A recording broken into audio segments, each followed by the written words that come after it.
What's up, people? Welcome back to the channel. We got a market watch. Let's go and get into these cards. I am actually very excited because I believe, I'm pretty sure that this is okay. I don't want to say it's confirmed, but I've been hearing some people talk about it. That I believe we're gonna get evenly matched reprinted in the new structure deck that's going to be coming out for the Trap Trick, the Trap Trick structure deck.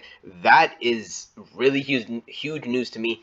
I've been wanting Evenly Matched to become like a budget card for a very long time. It always comes in and out of the meta, and because something that not only something that going second players really need, but something that a lot of people like to put in their side deck to help combat some of these like really crazy oppressive boards that are being put up. So the fact that I'm hearing that it's maybe potentially should be getting its reprint, I am very happy about that. Just a reminder, guys, if you like the content, if you like what's going on here, like the content, please feel free to like and subscribe. Leave some comments down below if you have anything to say. If not, let's go and get into this stuff right here. Let's start with this evenly matched. I'm looking at the ultra rares from Mama here, and these actually I thought would be like a really cool card to hold on to for a while, but it's looking like it's especially with the especially it's been out for a while. Started out here in the 20s, and now it's kind of coming down here. I thought it was going to hold around the 11 to 10, but it looks like it's kind of just going to be kind of skating on, and you get a lot of copies right here for about $8, about $8 to $9, which is really good. I like that there's like a cheaper copy out there right now, and if it does get this common reprint, it should go down even lower. This is something I very much suggest that you get. I don't want to say sooner rather than later, but if you don't have them, you only have two, you're unsure.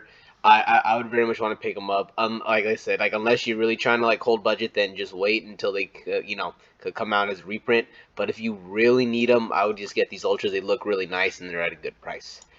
All right, the Punk engine. The Punk engine is something that when it first came out, I'm not gonna lie, I was like, whatever. It's out of Grand Creators.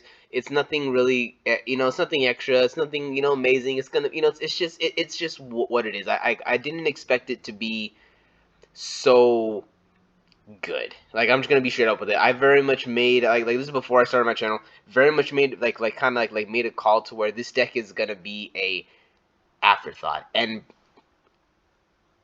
I guess it started to slowly started to kind of fall out of favor. Like there was like a couple of people kind of putting in all these like crazy they started doing like the whole combos with the deck. But for the most part, what really killed the deck is when they got rid of the chaotic ruler dragon, which which really allowed them to get a whole bunch of stuff in the graveyard to help them get their kind of really get their combos going.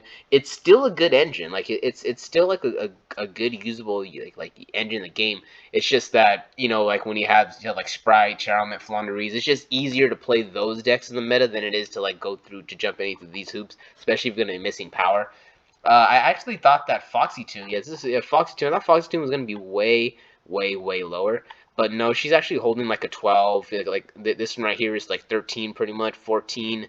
It's like $13, $14. So it's like a $14 to $15 price point. But that is not the same case for Ogre Dance. So Ogre Dance is a pretty interesting case. It is kind of starting to shoot up. So like if I wouldn't be surprised this card goes back up to like the five, the $5, $6, $7, $8 range, to be honest, because especially if the deck starts getting more popularity.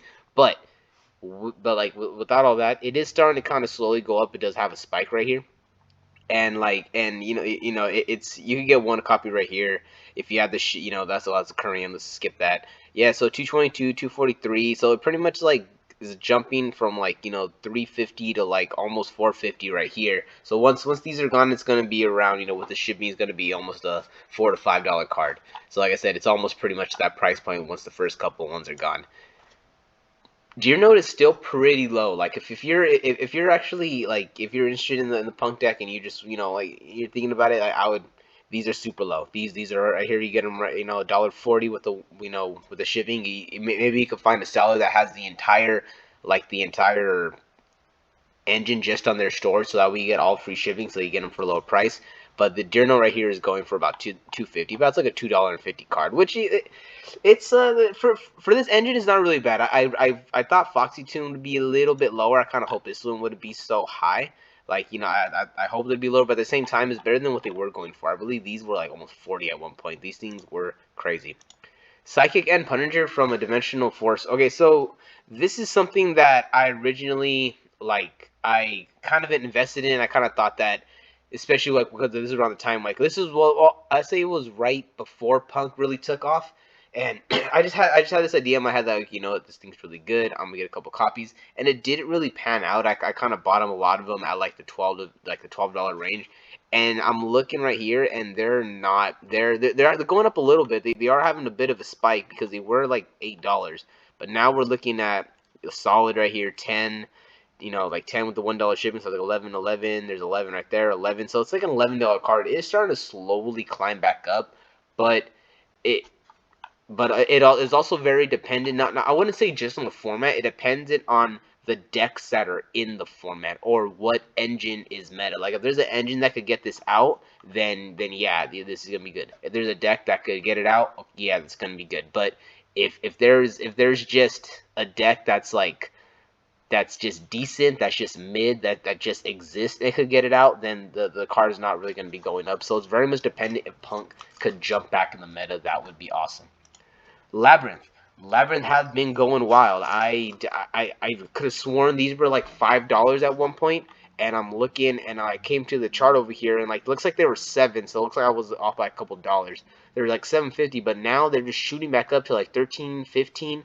They're pretty much like a $15 card, so they've over doubled in price since the last time I looked at them, and it just makes a little bit of sense because we like a lot of people already know that okay, we just had a ban list, maybe like a month and a half ago, and that wasn't nothing. We're gonna get the big ban list that's gonna hit everything else, and I think a lot of people are just looking to the future and just kind of saying, hey, you know what, this deck's not gonna get hit. This is what we're gonna play with. On top of that, this is not a bad option to play. Like there is very good play lines you could do with this. I know I have a friend who plays this deck, and he's able to like set he's able to set two cards like on like he's able to set two cards on my turn, and that's with me going first. So it has a lot of really good and interesting setups. A lot of grind game has the ability to run traps. You just never know when you have a trap deck. Sometimes people just caught off guard just because you run too many traps. Like they'll sit there and say, okay, I can handle one or two, but then when you sit in there and you're activating 4 different traps, and then you're getting to recycle and getting monsters off it, that right there could throw people off. That's why Outlet was like so really like so good, because like sometimes people weren't able to like deal with the fact that it's okay, you got an effect, you got a monster, you got this, you got an interruption. So that is just something to look out for, that that this deck could be kind of similar to Outlet, where it comes in and becomes a trap deck that gives a lot of people trouble. Welcome Labyrinth is very similar, that it is just skyrocketing. It was $16, and I think last time I looked at it, it was actually $20. I think last time when I talked about it, it was about $20, and this thing is just starting to shoot up. It is shooting up very high. We're pretty much looking at every single copy is $30+. You got this one, 29.63 with $1 shipping. That's basically $30. This one right here is 32. That's 33. So we're essentially messing with a $30 to $35 card at this point. Like you got a couple of these right here that are in range of before 35, but once those are gone, it is 34.55, 34.58. It is essentially a $35 card. It's about 34 if you want to you want to round down.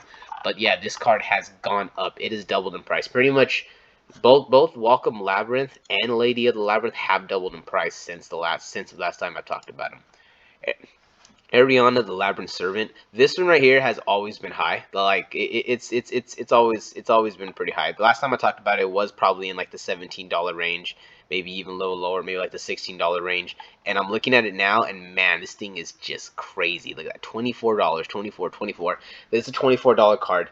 This thing is even more expensive than the actual lady. Lady's going over here for like 15. She's commanding 24.